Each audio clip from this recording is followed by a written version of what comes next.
అమ్మాయి breast కనిపించుకుంటూ, personal parts కనిపించుకుంటూ, thighs కనిపించుకుంటూ, అండర్ఆర్మ్స్ కనిపించుకుంటూ, నీ నడుము ఇక నీ బొడ్డు ఇంకెవరికి లేదు అనే రీతిలో ఎక్స్పోజింగ్ లో చేసుకుంటూ, ట్రాన్స్పరెంట్ గా బట్టలు వేసుకుంటూ ఏమైనా అంటే మా రైట్స్, అది ఫెమినిస్ట్ గా మాట్లాడతారు. మాకు హక్కులు లేవా, నువ్వెవరు చెప్పడానికి. అప్పట్లో అన్నయ్య నువ్వు అంటున్నావు ఇలా కూడా కాదు, ముసుగు వేసుకునేవాళ్ళు.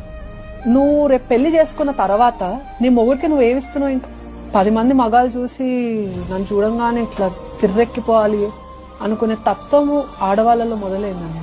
10 మందిలో ఒక మోటివేషన్ ఇస్తూ, అబ్బాయిలు కూడా తప్పలేదని నేను రాసిస్తా.